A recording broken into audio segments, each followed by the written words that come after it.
Good morning. It's good to be back here in City Hall, as you can see, and happy to be here today.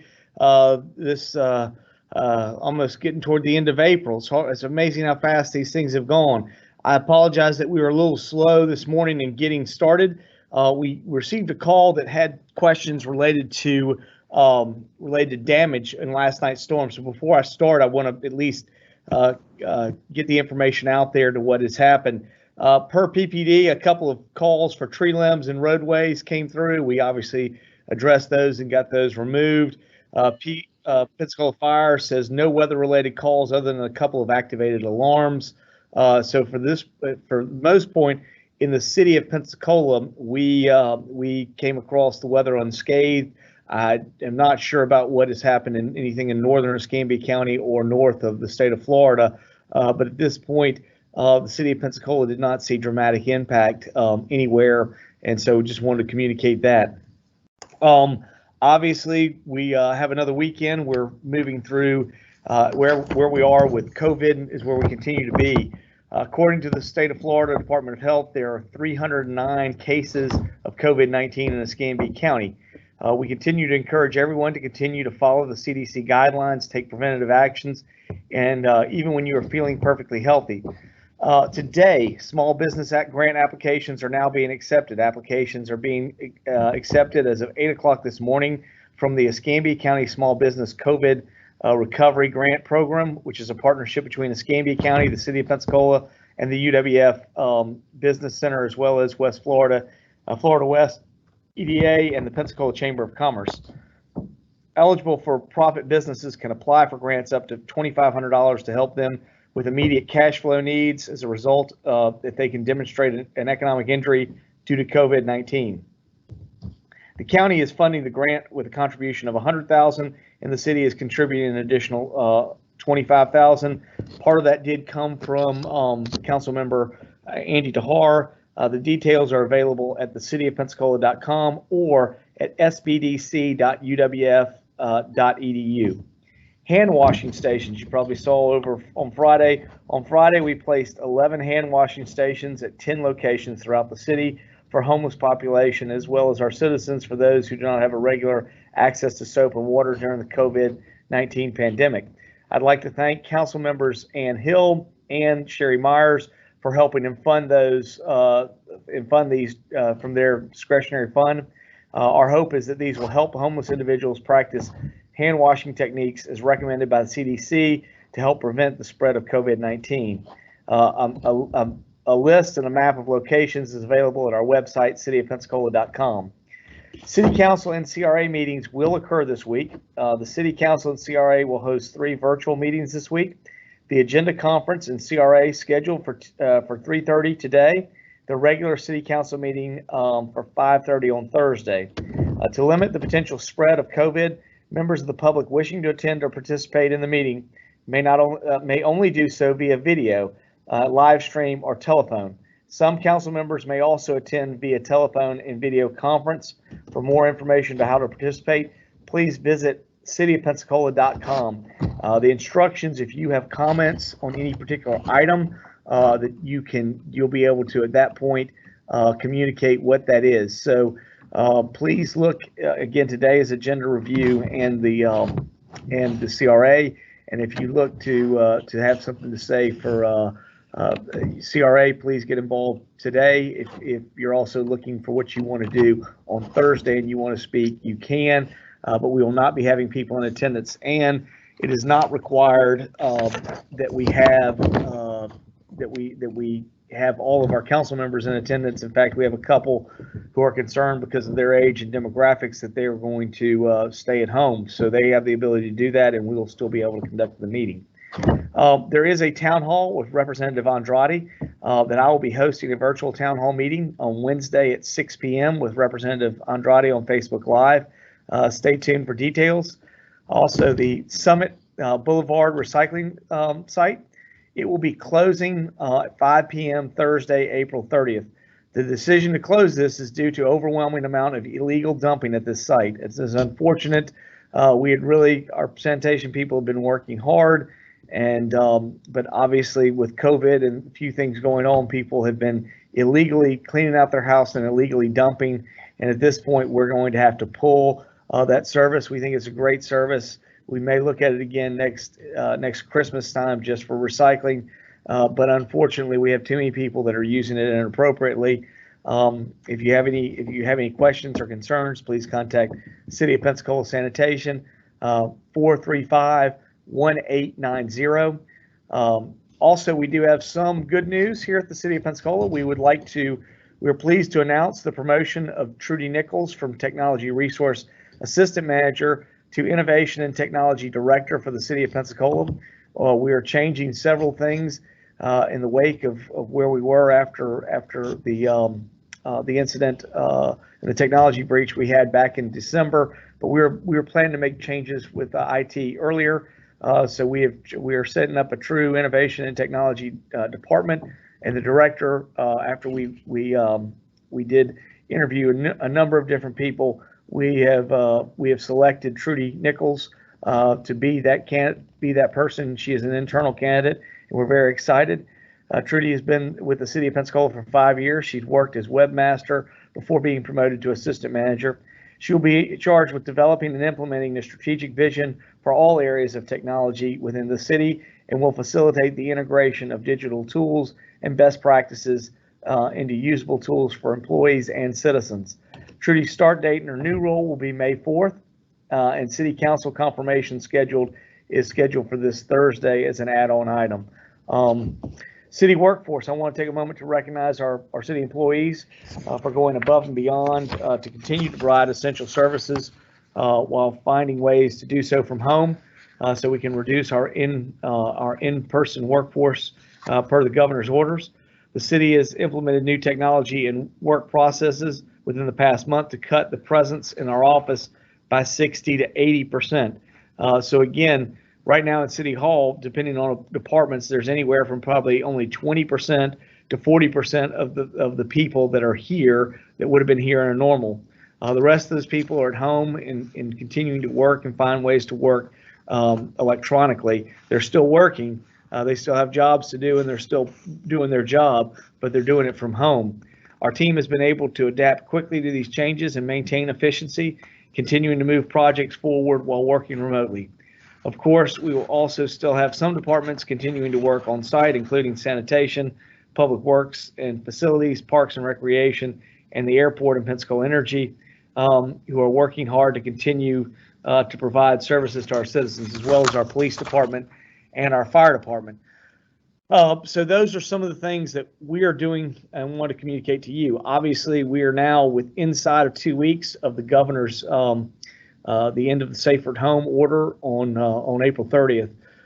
We do believe that at some point things will open up on May 1st, but we are still working to see how that works. Let me be the first to say, I do not expect, while we're still working on it, I do not expect simply wide open opening. I think what you'll see was a controlled opening in stages. There's been some conceptual discussion that has been happening between city and county in discussing what we would do. I think the most critical thing to do first, before we start even looking at what are things that we would open, is to begin to talk about how do we measure what is the importance of that opening. And I think one of the things that has happened, we didn't go into this last 6 weeks to totally prevent the spread of the virus. What we did was we went into it to make sure that our hospitals and our first responders weren't overloaded. So conceptually, some of the things that we've been talking about, I believe, should be focused on maintaining capacity both within our hospitals. We have 3 great hospitals that are working together very well to serve our 2-county area. Our conceptual idea is beginning to talk about how we can work in a 2-county area, all the jurisdictions working together, and whatever ideas that we come up with, making sure that we have hospitalization capacity through the 3 hospitals. Also making sure that whether it's in Escambia County, City of Pensacola, or Santa Rosa County, and any of its municipalities, that our first responders are up and running and can continue to service the area.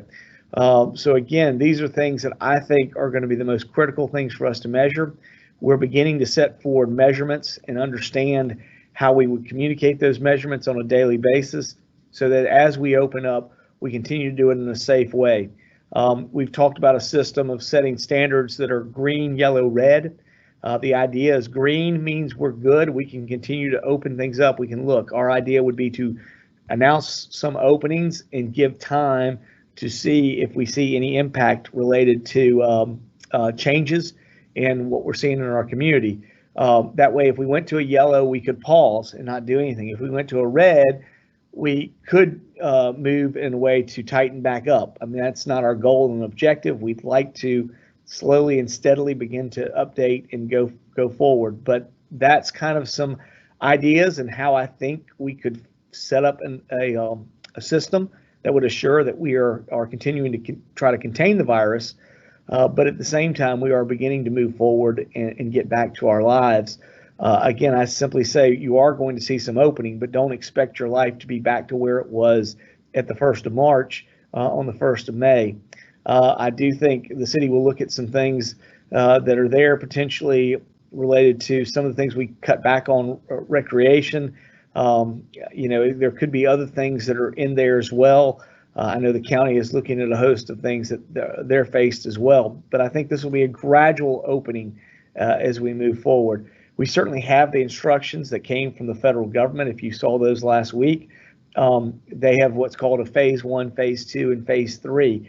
But within phase 1, there's a lot of latitude to implement a strategy locally, and I think you'll see that.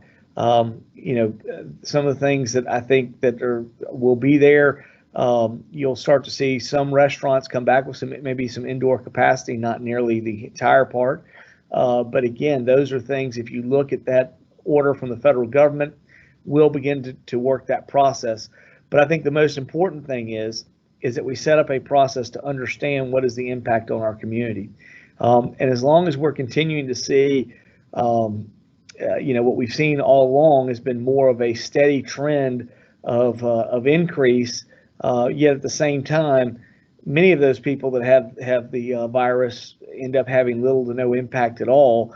And it's really looking at those hospitalizations and in the most acute situations, those that have been death. And I think one of the things there that will continue to stay as you look over time, I think that what you will continue to see is dealing with long-term health facilities, assisted living facilities, anywhere that you have especially large, dense populations of elderly citizens. I think those will continue to stay in lockdown at some particular time because those are our most vulnerable. I was happy to see that some of the things have been released. I do think as we communicate, that's important. But I am gonna caution one sense of why it happened the way it is, and it's even the city of Pensacola has had challenges dealing with things ourselves, just in realizing our whole system right now is set up when you look at things like HIPAA and the right to privacy on a number of things. It makes it very difficult to release. I do think as we move forward, we're going to have some changes in law at a much higher federal and state level in dealing with some of these things. If we have pandemics, what are declared pandemics, and that those information could be released, I think we'll be much better prepared. But there's no doubt some things that we have just not, our law hasn't kept up with where we are.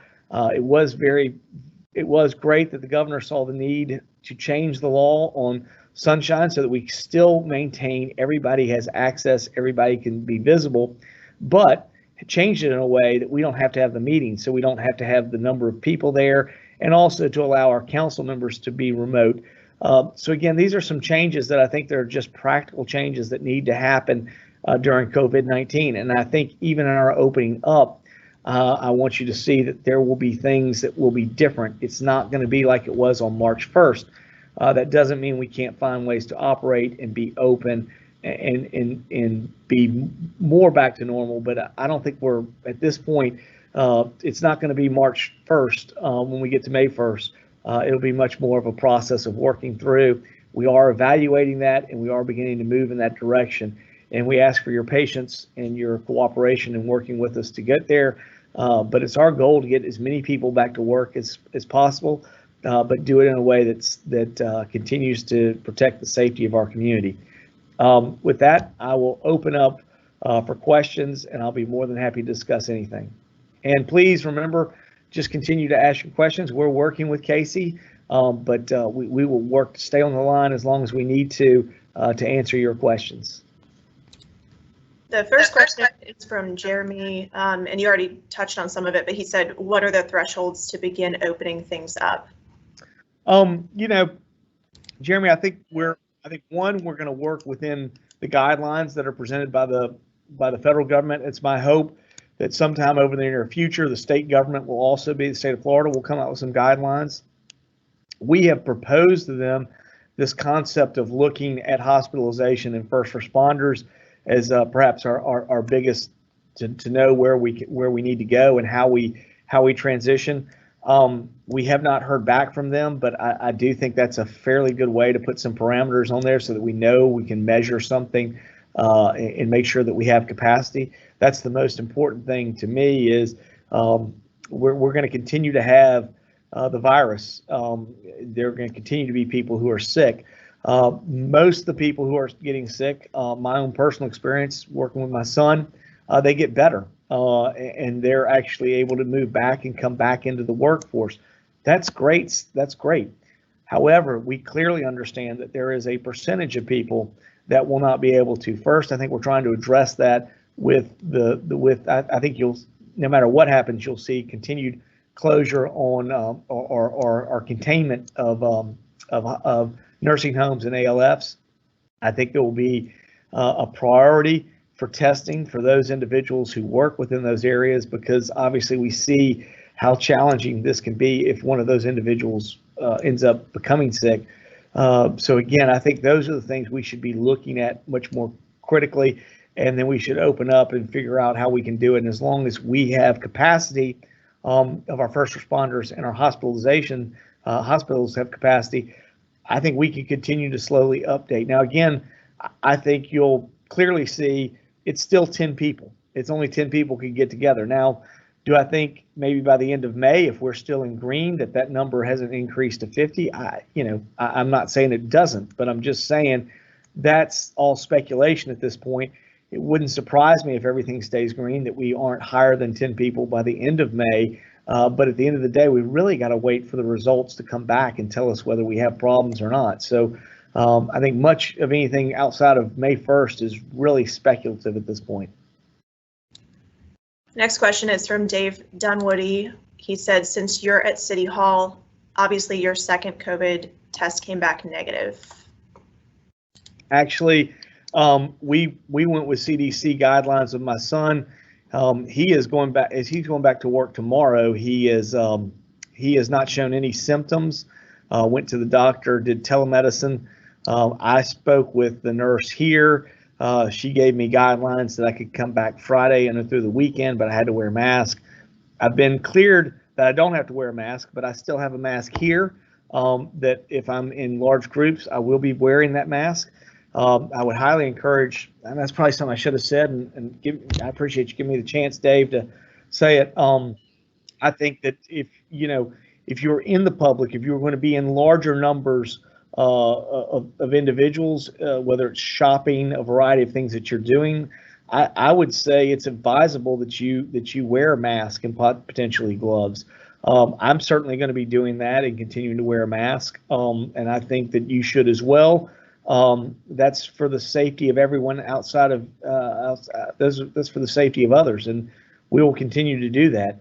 And I strongly encourage you to do it. Do we have a mandatory requirement that you do that? No, I mean, that's not a mandatory requirement, but it is safe guidelines that we continue to talk about. Washing your hands, continuing to wash your hands.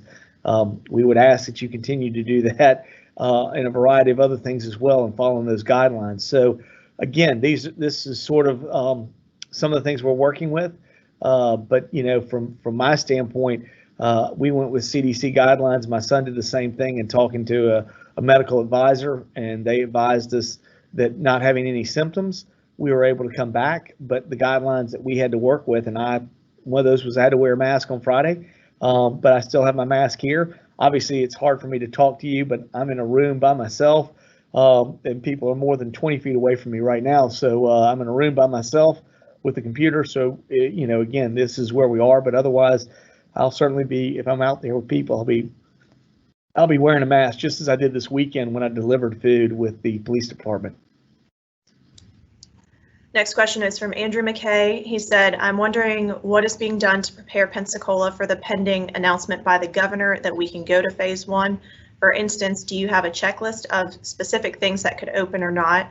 I'm thinking tennis courts, playground equipment, restaurants by size, etc. It seems like a comprehensive list of yes/no would be very helpful guidance. Andrew, there are two things I think that are really at our play for us. One is understanding how do we measure that opening against that, and we've sent that to the state. And then two, really getting what is the state's, what is it that they want us to do or how they want to do it. I do think we will at that point begin to open up. I think this week they'll come back with some instructions.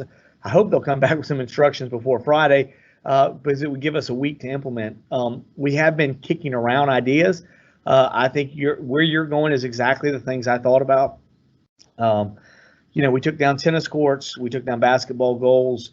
Would we place those back up for individuals? Would we look at restaurants and some limited seating capacity? At this point, I don't see us going any higher than 10 for groups.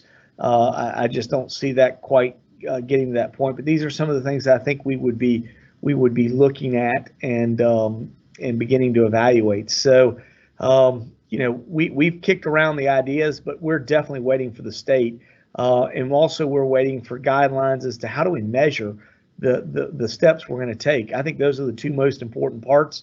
It's really in the Escambia County, City of Pensacola plan to look at hospitalization and first responders. We've kicked that up to the state. We've asked them to take a look at it and think about that idea and then come back to us. So again, we're waiting to see what they come back with, and I think we'll pick ideas and we'll begin to figure out what we can open up. Next question is from Jeremy. Have you spoken with hospital officials recently? What's their report? Yeah, we speak every 3 days. Every 3 or 4 days, we have a meeting. We have one today, a phone call at 2 o'clock. Let me say, all of our hospitals have been working very well together. I mean, they obviously compete. It's their job to compete against each other. But in a crisis like this, where the overall capacity of all the hospitals working together is so vital for what we do as a community, they have been very willing to work together, and they have been trying to figure out what happens. At this point, none of them are doing any elective surgery. So they are all focused strictly on COVID. We continue to work with them. They're looking at how they do this going forward and what the guidelines are. They're the ones that are coming up with us with trying to tell us, okay, what would we have as capacity issues? They have the ability to flex up on site themselves a little bit from what their normal numbers are. We even have a plan out there to flex up with Navy Hospital, in the sense to use Navy Hospital as a sort of a non-COVID area that patients that don't have COVID could either recover, have whatever they have, be looked at and treated there. So I mean, again, we have a number of plans and contingencies, which I think were very important that we set all this up. Like I said before, if I looked at where we were on March 1st, we didn't have any of this. We were totally sort of not as well prepared. But I think the 6 weeks that we've been given by this process and this sacrifice that I know everyone has made, and I appreciate that sacrifice that we've all made. It's given us time to come up with these things. So absolutely, our hospitals are working together. They're communicating with us, the elected officials, and we're trying to figure out what's the best way for us to move forward so that we have hospital capacity, but we do it in a way and we allow our economic operations to open and be able to function. Next question is from Maddie at the News Journal. She said, how will the green, yellow, red system work? Will it be designated by certain industry or business service? Again, it's going to be focused, at least what we've conceptually talked about is first responders and the hospitals, hospitalization. We're waiting for the hospitals. We have a phone call today at 2 o'clock that will discuss some of those levels as they are talking together. One of the things that makes it a little challenging, if we stayed in the current situation, it might be different, but at some point, hospitals, obviously, to function themselves, are going to need to move back into some surgery capacity and something that allows them to continue to function. And what the change at that point is, that's what the hospitals are working with. I think that's the fine line that we're trying to get, and I think it will start out with smaller side elective surgery, still larger side COVID, and it will kind of transition as well. But that's what we're waiting to hear back from them. I think what we've looked at and what we've discussed, at least at the City of Pensacola, we've also asked with Eric Gilmore to look at his fire and his EMS. Probably his EMS is even the most critical because that's what's going to be transporting patients, and we can't afford for those individuals to be down to a certain level. And certainly then also the Sheriff's Department in executing law enforcement in the county is going to be vital.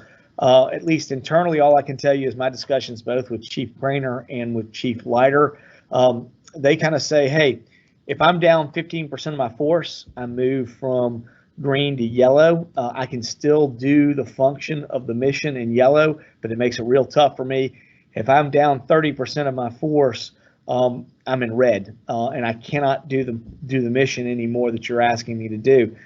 So those are the things we're looking at internally. I can't tell you what each jurisdiction is going to say, but I do know in my discussions both with Chief Craner and with Chief Leiter that's the kind of message they've sent to me, is that's the kind of thing they're looking at. The good news is I think outside of the one firefighter, and I see Jenny's sitting in front of me on my screen, but I don't know if he's been cleared to come back. But I think she's nodding that he's been cleared to come back. So at this point, I'm not aware of anybody that we're missing because of positive COVID test at this point. Now that may not mean they may have a spouse or a family member or come in contact, but at this particular time, I'm not aware of any fire or police that we don't have. Now at times we did have, as I said, one fire member tested positive, but at this particular time, that individual is back at work, and so we're moving forward.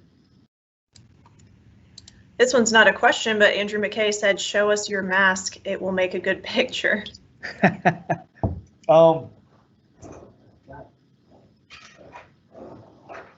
got that. Oh, here it is. All right, Andrew, here you go. Here's my mask. So ready to go. I've got my mayor's mask on. So again, we ask that you please, when you're in public, when you're shopping, that you look and you think about others and you wear your mask. I think it's important that we're being asked to do that. Again, I think it's one of those things that we all could do. It would help us. If you want businesses to open up and you want things to happen, then I would highly encourage you to find a way to get a mask. And if you don't have a medical mask, that you look at also finding other ways. There have been online. I've seen on Facebook a number of different ways for you to make a mask yourself. So, along those lines, we've got them here, and I hope that you will use them. And again, that all of us will try to do that, because that's something we can all do to help. It's really by us working together and taking personal steps. You wearing a mask, that simple act can help us open up other businesses, get people back up to work. So again, those are the things we'd ask for. All right, from Jeremy, have you had constituents pushing you to loosen up sooner, or conversely to play it cautious? Jeremy, I've had tons of emails on both sides. Post in Facebook. All you got to do is go to Facebook and you see people, and I think that's one of the things. Listen, both sides are incredibly valid in what they're asking for, and I think it's our job as government to work both sides together. one side is not more important than the other. Safety is incredibly important in what we're doing. So is continuing to get back people to work, and so they could be able to earn for their living and also for the families, and continue to put food on the table. These are incredibly important things in our community, and we've got to be doing both of them at the same time. But it is very much a balancing act, and we need to continue to balance as we move forward. But you can't get on Facebook or social media anywhere and see something. There's a tremendous discussion that is happening on both sides, and there is a lot of pressure. And I can assure you, we want to do both. So our goal is trying to figure out how we can have economy moving forward at the same time providing safety. That's what we're trying to do. But a lot of that is dependent on people who say, hey, I'm not going to wear a mask. Well, okay, if you're a big economy person and you don't want to wear a mask, you are making it more difficult for us to do both things. If all of us stepped up and, we were all complying with everything else, it would make it easier for us to begin to open up because there'd be less chance for contamination. So remember, it's not just the city of Pensacola or Escambia County or the governor that controls this. You control this. The actions you take have as big a chance and a big an impact as anything we do here at City Hall. Right, and this is from Maddie at the News Journal. The mayor mentioned wanting to get as many people back to work as possible. The Florida DEO released unemployment rates for counties on Friday for the month of March. Escambia County is at 4.5%. Was this number about what the city was expecting? I was expecting things to be challenging, and whether it's a number or something else, every person that's on that statistic is a real impact. So I'm not going to minimize or do anything else. I mean, people are more than numbers, and I can assure you that everyone that we're worried about in this community, we're worried about maintaining safety, but we're worried about trying to figure out how to allow you to do what it is that you were intended to do with your job. We want everybody to have a job and be a productive part of our community. So, I mean, statistics are statistics, but none of them, they all impact. I mean, everybody that's in that challenge. I've gotten a number of people who've emailed me, even if it's one constituent, just asking, hey, I've got challenges. I can't work. I think we saw the lady that over the weekend with the email. I mean, those are things. It's challenging. Our position has been very difficult from a city, is that we don't control that. I will say, our within the city, we are totally within Representative Andrade's side. District. He's been very good about communicating to us that if we had people who are having challenges, to get them with his office and to get them a chance, if they can't get online, to work through filing a paper application and sending it in. It's not a system we control. So for the most part, all we can do is kind of send you to the people that do control it and figure out how to get something done. But we're doing that. We're doing everything we can. And this is from Jeremy. Are you pretty much following the state's lead, or will the city be independent based on local as opposed to statewide data? He said, I know you've kind of addressed this, but just wanted to dig in.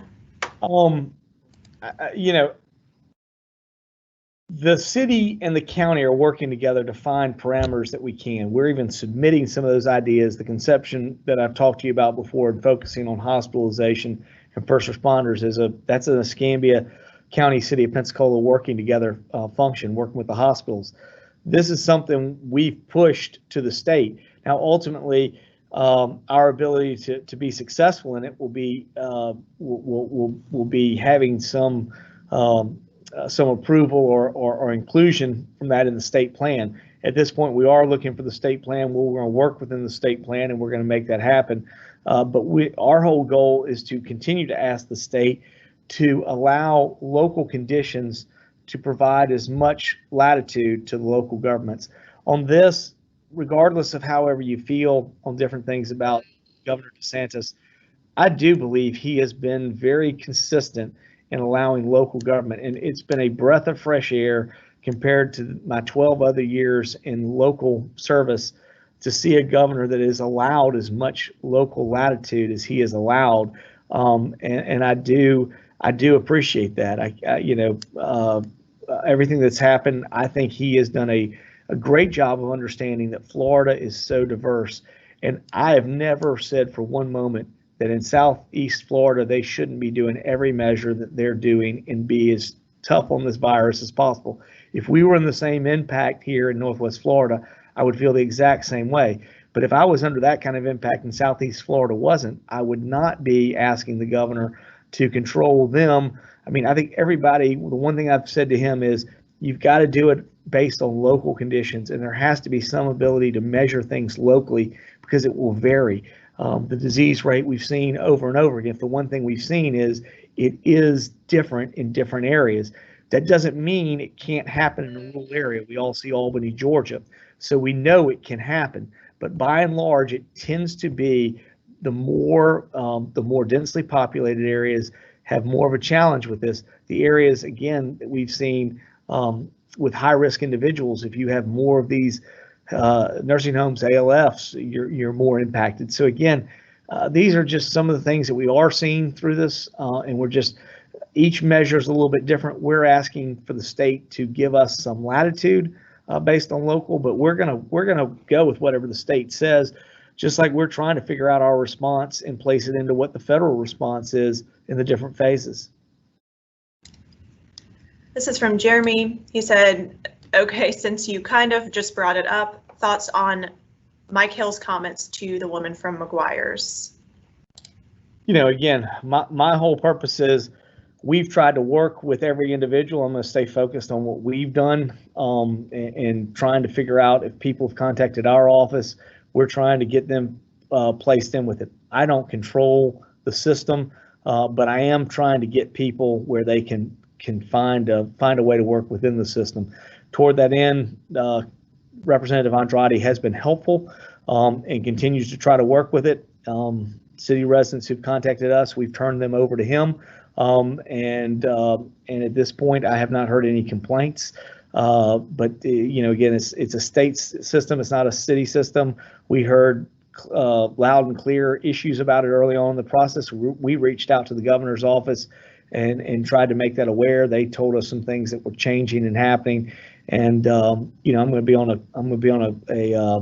thing on Wednesday with Representative Andrade, and we're going to be speaking about some of those things. This is from Andrew. When was the last time you personally spoke with Governor DeSantis? Personally spoke with him, I have not, but I've spoken with several people within his, both within his staff all the way through. We continue to communicate. I will say, cabinet-wise, I am good friends and have a good relationship with Jimmy Petronas, the CFO. CFO Petronas and I, last time we communicated was on Friday, so we continue to stay in contact. And listen, there are 20 million, over 21 million Floridians. So I know the governor has his hands full. My ability is to work through both his staff and other contacts that I have, and I have been communicating with CFO Petronas, and will continue to do so, utilize that friendship that I have and continue to work that way.